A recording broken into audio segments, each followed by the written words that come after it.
मेरे प्रिय विद्यार्थियों और दर्शकों, बहुत हार्दिक स्वागत है। और आज का सेशन हमेशा की तरह स्पेशल है। कुछ बहुत चुनिंदा और बहुत सेलेक्टेड प्रश्न क्लास में शामिल हैं।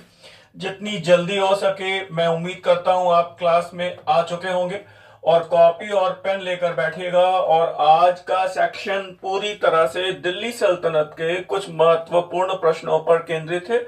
और परीक्षा चूंकि धीरे धीरे अब करीब आएगी, असिस्टेंट प्रोफेसर की परीक्षा के लिए भी तिथियों की घोषणा हो चुकी है। तो आइए एक बार हम लोग कुछ चुनिंदा प्रश्नों पर फटाफट डिस्कशन कर लेते हैं। और देखिएगा, पहला प्रश्न आपके सामने स्क्रीन पर आ चुका है। आप देखिए, तुर्कान चहलगानी से आप परिचित ही होंगे। तो प्रश्न ये कह रहा है कि ये बताइए, इस संस्था का गठन और विघटन किसने किया। बहुत सावधानी सी यहां पर आपको बरतनी होगी, कहीं ऐसा ना हो जाए जल्दबाजी में कुछ गड़बड़ हो जाए। तो देखिएगा, ऐबक, इल्तुतमिश, रजिया सुल्ताना और गयासुद्दीन बलबन। तो इसमें यह देखना है कि किसने गठन किया था और किसने इसका विघटन किया था। तो आप देख लीजिए कौन कौन है। तो मुझे जहां तक उम्मीद है आप याद कर पा रहे होंगे। और इसमें गठन करने वाला इल्तुतमिश था और इस संस्था का, तुर्कान चहलगानी का, विघटन करने वाला गयासुद्दीन बलबन था। तो तदनुसार 2 और 4 ऑप्शन में होना चाहिए। और तदनुसार मुझे उम्मीद है आप सभी ने इस प्रश्न का उत्तर सही दिया है, गयासुद्दीन बलबन। ध्यान रखना चाहिए, लौह एवं रक्त की नीति का प्रतिपादक है। Policy of iron and blood Afrasiab वंश का घोषित करता है, आपको याद आया होगा। जिल्ले इलाही नियाबत खुदाई घोषित करता है, आपको याद आया होगा। पैबोस और सिजदा आपको याद आया होगा। नवरोज का त्योहार मनाना शुरू किया, आपको याद आया होगा। तो ये सारी बातें जो बहुत एकदम एग्जाम ओरिएंटेड हैं, गलती नहीं होनी चाहिए। तो आप देखिए, और अगला नेक्स्ट क्वेश्चन आप देखिए क्या कह रहा है। क्वेश्चन ये कह रहा है कि मोहम्मद बिन तुगलक को किस इतिहासकार ने नाकाम परियोजनाओं का कर्ता धर्ता घोषित कर दिया। तुगलक मोहम्मद की बात हो रही है। और विशेष बात यह है कि इसकी योजनाएं भले ही बहुत वैज्ञानिक रही हों, लेकिन उसका इम्प्लीमेंटेशन गलत समय पर गलत ढंग से हुआ और यही कारण है कि उसकी सारी योजनाएं विफल हो गई। तो किसने इसको नाकाम परियोजनाओं का कर्ता धर्ता घोषित किया है। तो मुझे उम्मीद है आप शायद जवाब दे पाएंगे। और यहाँ पर 4 ऑप्शन है, अफीफ है, बर्नी है, इसामी है और अबुल फजल है। तो अबुल फजल तो ऑलरेडी नहीं हो सकते, लेकिन हाँ, बर्नी यहाँ पर सही जवाब है। एक इतिहासकार हैं जो अकबर के समकालीन हैं, जो मोहम्मद बिन तुगलक के बारे में कुछ कहते हैं। तो उन इतिहासकार का नाम है अब्दुल कादिर बदायूनी। और आप शायद याद आया होगा आपको, वो कहते हैं कि जब मोहम्मद बिन तुगलक की डेथ हुई तो वो कहते हैं राजा को प्रजा से मुक्ति मिली और प्रजा को राजा से। तो वो कथन अब्दुल कादिर बदायूनी का है। और ध्यान रखना होगा, बदायूनी अकबर के समकालीन है। फिलहाल अगला क्वेश्चन देखिए आप। तो तीसरा क्वेश्चन भी आपके सामने आ चुका है। और ये तीसरा क्वेश्चन ये कह रहा है कि दिल्ली सल्तनत का वो पहला सुल्तान आपको चिन्हित करना है। कौन सा सुल्तान जिसने तैमूर के पुत्र शाहरुख की आधीनता को स्वीकार किया और उसे नियमित रूप से करों का भुगतान किया। मतलब ये क्वेश्चन ऐसा भी हो सकता है कि दिल्ली सल्तनत का वो शासक कौन है जो भारत से बाहर करों को भेजता रहा। तो 4 ऑप्शन है, आप देख पाएंगे। सैयद मुबारक शाह है, सैयद आलम शाह है, अलाउद्दीन आलम शाह है, सैयद मोहम्मद शाह है और खिज्र खान है। तो मुझे उम्मीद है आप इस प्रश्न का जवाब सही दे पाएंगे। और इसका नाम है खिज्र खान। बहुत इंपॉर्टेंट है ये सारे प्रश्न। कभी भी आप इन प्रश्नों को गलत मत करिएगा, बहुत शानदार प्रश्न है। और ये देखिएगा, ये रिपीट हुआ प्रश्न है। तैमूर के आक्रमण के समय किस राज्य की मुस्लिम महिलाओं ने ध्यान दीजिएगा, जौहर कर लिया था। दिल्ली, बटनेर, पंजाब और मुल्तान। तैमूर का आक्रमण तो आपको पता है 1398 की घटना है, ये तो आपको पता ही है खूब अच्छे से। दिल्ली का उस समय शासक कौन था? नासिरुद्दीन मोहम्मद शाह था, तुगलक वंश का शासक है, आपको याद होना चाहिए। और बात ये पूछी जा रही है कि वो कौन सी जगह है, कौन सा राज्य है जहां पर मुस्लिम महिलाओं ने जौहर किया। तो अब यहाँ पर जवाब आपकी तरफ से आना चाहिए और सही जवाब बटनेर है। ध्यान रखिएगा, ये जौहर अपने आप में राजपूतों में विशेष तौर पर ये प्रचलित रही है ये परंपरा। तो जौहर प्रथा आपको पता होनी चाहिए, साका प्रथा आपको पता होनी चाहिए, सती प्रथा आपको पता होनी चाहिए। सती प्रथा में विशेष तौर पर बात यह है कि सती जो होता है वो बेसिकली एक व्यक्तिगत परफॉर्मेंस था। एक व्यक्तिगत महिला व्यक्तिगत रूप से अपने पति की मृत्यु के बाद वो अपने जीवन का समापन कर देती थी। लेकिन आपको ये ध्यान देना चाहिए कि जौहर सामूहिक होता था और अपने पति के जीवित रहते हुए भी, यानी कि वो युद्ध में जा रहे हैं और इधर पता लगा वो हार गए, तो ये महिलाएं अपने आत्मसम्मान की रक्षा के लिए, राजपूत महिलाएं सामूहिक रूप से आत्मदाह कर लेती थी।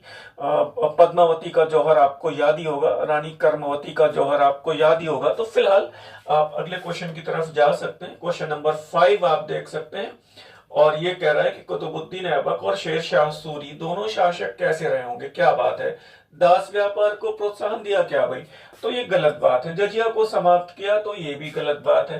तो जजिया को समाप्त किया था, आपको याद आना चाहिए, अकबर ने। फिर किसने लगाया, फिर किसने समाप्त किया, फिर किसने लगाया, फिर किसने समाप्त किया, मतलब आपको पूरा परवर्ती मुगलों तक याद आना चाहिए। हिंदी एवं उर्दू साहित्य को विशेष प्रोत्साहन दिया, तो आपको ध्यान देना चाहिए कि उर्दू मुगल काल में भी नहीं है ना। जो उर्दू का जो पहली बार उल्लेख मिलता है वो मोहम्मद शाह रंगीले के समय में उल्लेख मिलता है। तो अब ये बात यहाँ पे डी सही होनी चाहिए कि दोनों ने अल्प समय के लिए शासन किया। भाई 5 साल के लिए किसने शासन किया? शेरशाह सूरी ने। और कुतुबुद्दीन ऐबक ने भी थोड़े समय के लिए शासन किया और दोनों की मृत्यु दुर्घटना में हो गई। मतलब एक पोलो खेलते समय उसकी डेथ हुई ऐबक की, और आपको पता है कि शेरशाह सूरी बारूद फट जाने की वजह से घायल हुआ और उसकी डेथ हो गई। फिलहाल ये प्रश्न भी आया है कि शेरशाह सूरी की प्राण घातक विजय कौन सी थी जिसमें उसका जीवन खत्म हो गया, उसकी कूटनीतिक विजय कौन सी थी, ये आपको पता होना चाहिए। मारवाड़ की विजय। शेरशाह सूरी की विजय जो हुई है, एक पहली विजय जो ऐसे कहते हैं कि उसकी बहादुरी पर कलंक है, वो रायसीन की विजय है। ध्यान रखिएगा, छोटे छोटे प्रश्न है। इस कथन को याद रखिए कि यह कथन किस इतिहासकार का है? अलाउद्दीन खिलजी ने दिल्ली को देवगिरी में ही जीत लिया था। दिल्ली को देवगिरी में ही जीत लिया था। और जब वो अपने ससुर और अपने चाचा के समय वो देवगिरी की विजय के लिए चला जाता है, क्योंकि दक्षिण के स्वर्ण ने ही दिल्ली के स्वर्ग का मार्ग प्रशस्त किया। एल श्रीवास्तव सर हैं, डॉक्टर एस राय, स्टैनले लेनपूल या फिर वुलजले हेग। और जल्दी से हम चाहते हैं कि आप इसका जवाब दे दीजिए, और अगर आप कहीं पर जल्दबाजी में गलती कर रहे हैं, वुलजले हेग को चुन रहे हैं, तो गलत है। और यहाँ पर सही जवाब है डॉक्टर एस राय। मुझे उम्मीद है आप ठीक कर रहे होंगे। और अगला प्रश्न आप देखिए, बढ़िया है। एक विशेष बात है, सामान्य तौर पर बड़ी विनम्रता से एक सूचना दे रहा हूं, जैसा कि बहुप्रतीक्षित आपने अपनी इसके पहले जो हम लोगों की एक पुस्तिका प्रकाशित हुई थी, प्रैक्टिस सेट अमृत संजीवनी, आपने देखी है और इसको खूब सारे लोगों ने बहुत सा प्यार दिया। बहुत इसको आपने अपने अध्ययन सामग्री में इसको शामिल किया।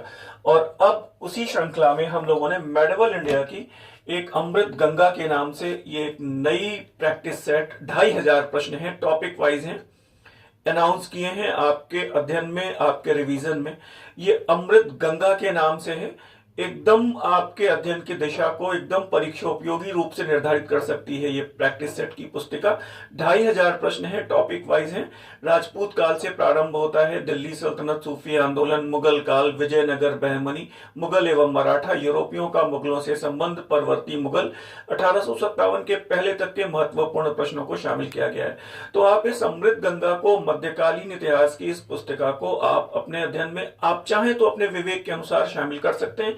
तो इस तरह अब आपके पास 2 पुस्तिकाएं हैं, 2 पुस्तिकाएं, एक अमृत गंगा मध्यकालीन इतिहास के लिए और एक अमृत संजीवनी प्राचीन इतिहास के लिए। 3000 प्रश्न इसमें है, 2500 प्रश्न इसमें है, कुल 5500 प्रश्नों का आप एक बार फटाफट रिवीजन कर सकते हैं। और इसके बाद अभी हम लोगों की एक आधुनिक भारत की लगभग 3000 प्रश्नों की पुस्तिका प्रस्तावित है और एक हफ्ते के अंदर आ जाएगी। तो फिलहाल इस प्रश्न को आप देख लीजिए, बर्नी का यह वक्तव्य किस सुल्तान के काल से संदर्भित है? बर्नी साहब कह रहे हैं, किसके बारे में कह रहे हैं ये बात देखना होगा।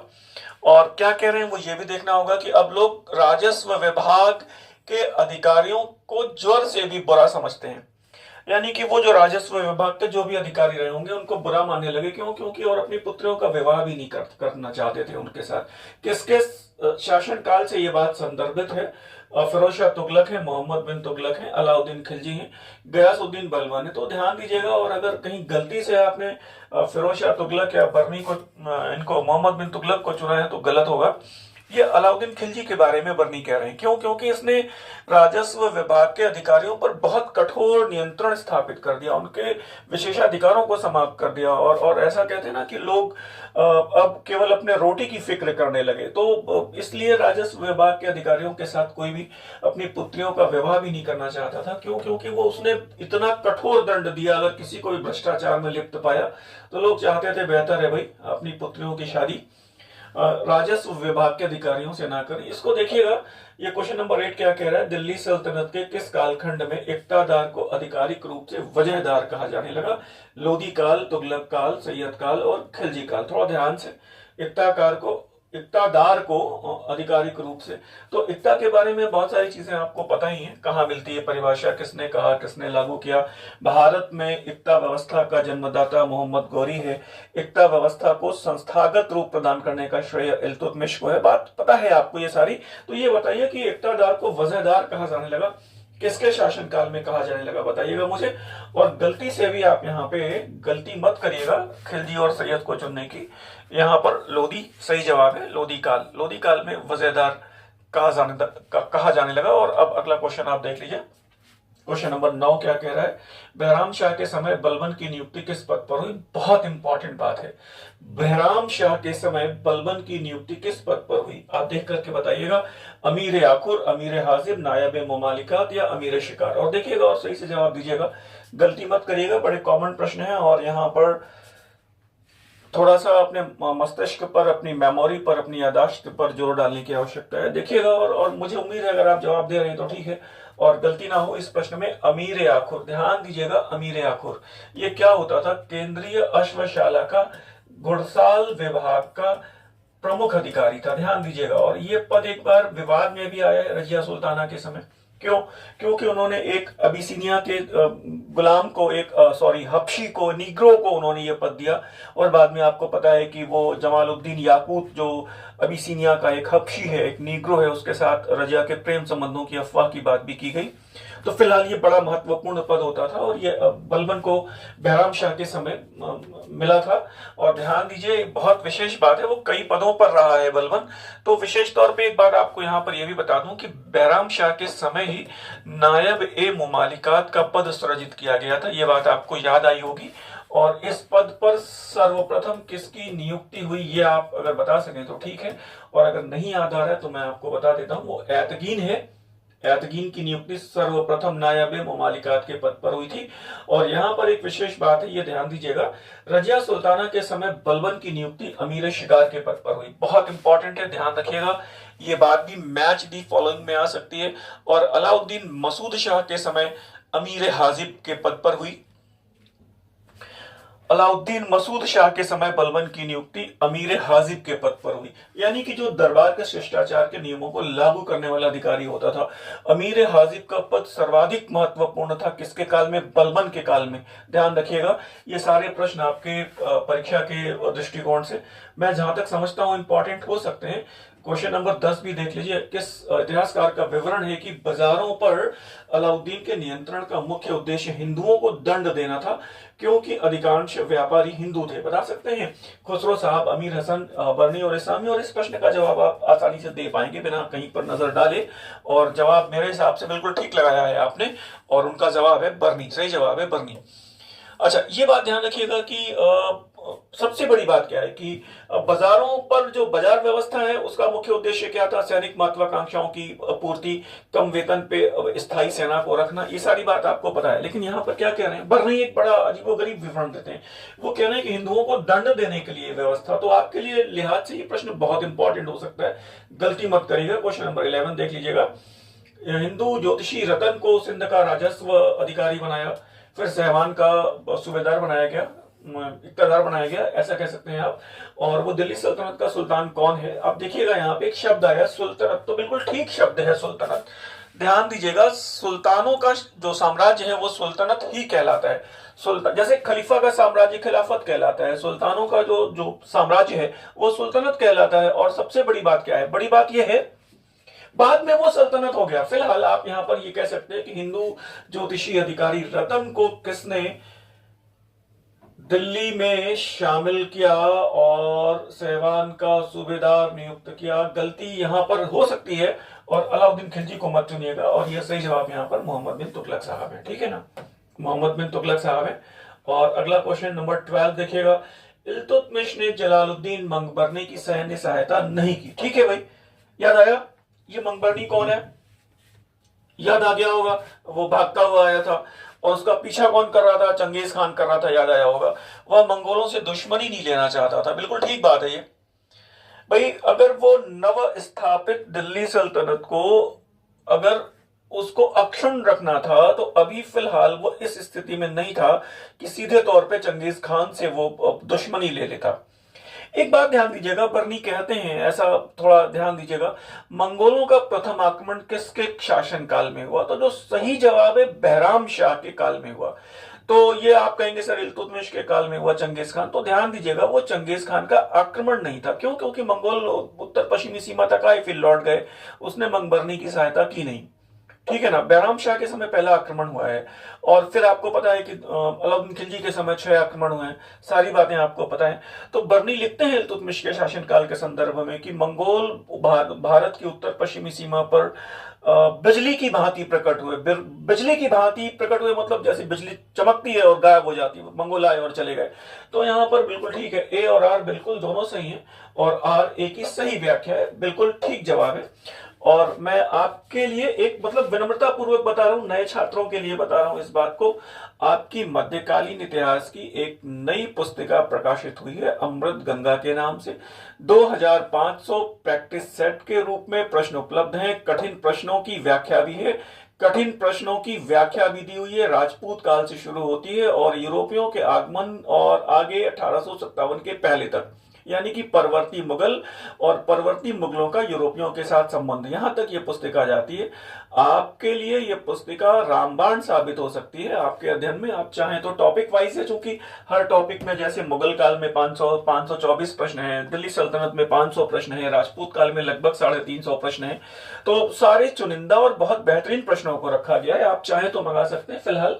और क्वेश्चन नंबर 13 को देख लीजिए, वो सारी बातें केवल आपके विवेक और आपके निर्णय पर निर्भर करती हैं।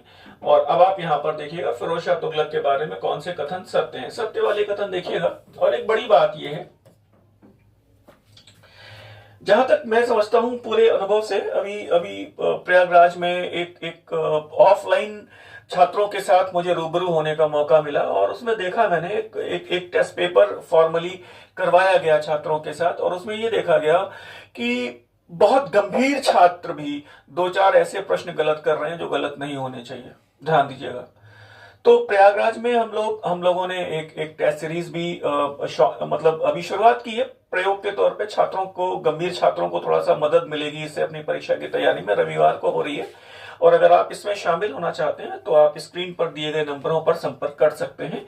तो फिलहाल, और ये ध्यान देना होगा कि प्रारंभिक तौर पे ये टेस्ट सीरीज हमारी पूर्णतः निशुल्क है, ये ध्यान रखिएगा, पूर्णतः निशुल्क है ये टेस्ट सीरीज। बस केवल आपको स्क्रीन पर दिए गए नंबरों पर अपना रजिस्ट्रेशन करवाना है, दैट्स ऑल। बाकी आप आइए और टेस्ट दीजिए, और उसकी एक विस्तृत व्याख्यात्मक क्लास भी लीजिए। एक पेपर में इतिहास के 125 प्रश्न होंगे, ठीक है। वो टेस्ट सीरीज पूरी तरह से फ्री है, एक बार फ्री है, आपको फिर से बता दे रहा हूं। तो फिलहाल ये देख लीजिए फिरोज शाह तुगलक के बारे में कौन से कथन सत्य हैं। बेरोजगारी दूर करने के लिए एम्प्लॉयमेंट ऑफिस को, बिल्कुल ठीक है, स्थापित किया उसने, रोजगार दफ्तर बनाया, और ऐबक को छोड़कर वो सभी दिल्ली के सुल्तानों का नाम खुतबे में शामिल करता है। बताइए सही है कि गलत है? तो बिल्कुल सही है, ऐबक का नाम केवल शामिल नहीं किया। जाजनगर पर विजय प्राप्त की और जौनपुर नगर की स्थापना की, बिल्कुल ठीक बात है। तो लगभग तीनों कथन सही हैं। मुझे उम्मीद है आप इस प्रश्न का विकल्प देखे बगैर सही कर पाएंगे। और भी शिक्षा के व्यावसायिक पाठ्यक्रम को शामिल किया, आपको पता है, बेरोजगार विभाग बनाया, आपको पता है, दिल्ली सल्तनत में सर्वाधिक गुलाम रखे 1,80,000, आपको पता है। तो ये सारी बातें एक बार पुनः पुनः पुनः रिकॉल होनी चाहिए, गलतियां ना हो तो ज्यादा बेटर है।